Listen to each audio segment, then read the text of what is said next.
सजने हैं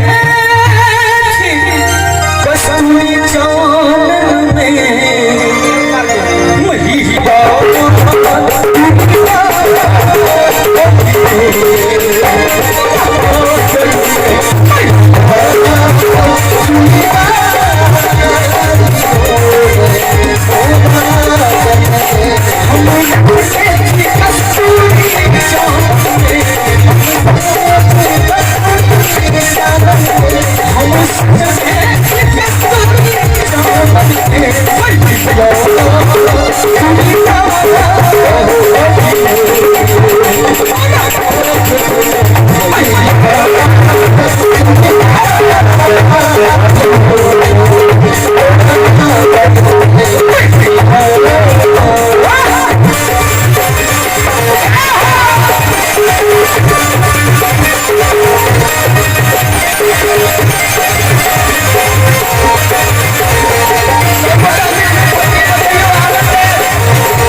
दुख हरणी मो भवानी थी ममता मई मारी थी।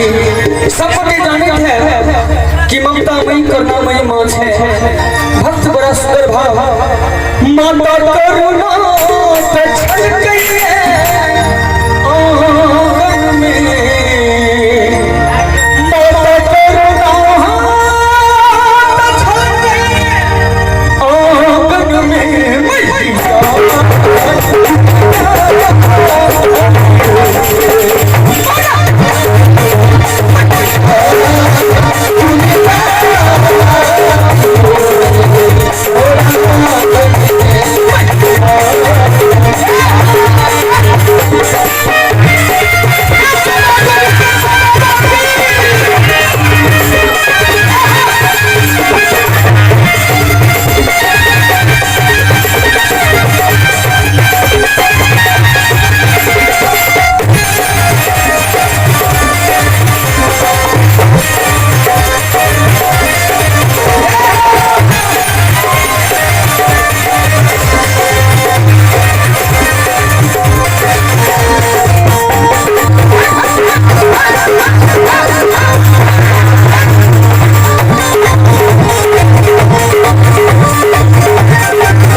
सच्ची स्वरूप दोनों रूप में आई कोई पाप के मिटवे छथिन। जना कि अखन कोरोना भगवती भी कहता तो अपना सब के सागर कर्म की आई मैया से विनती करी कि हे मां हमरा कोरोना रूपी राक्षस से बचा दी। ओहो दुष्ट जन्मो संहारनी थी।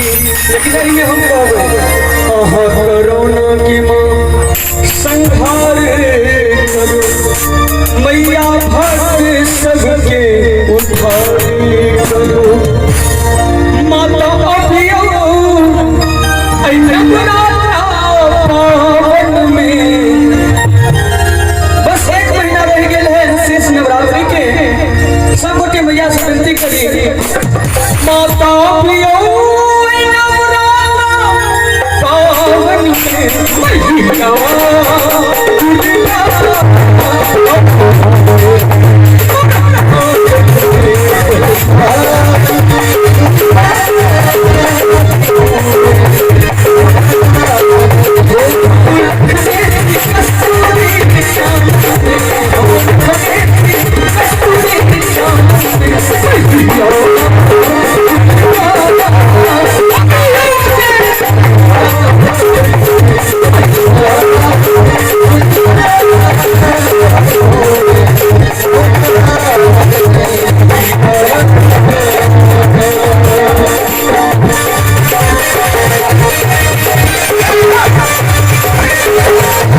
भजन के लास्ट सब गोटा माँ के नाम पर एक बार जयकारा हेबाक चाहिए। सब गोटा अपन अपन हाथ उठा लिया, जे खार छी पीछे के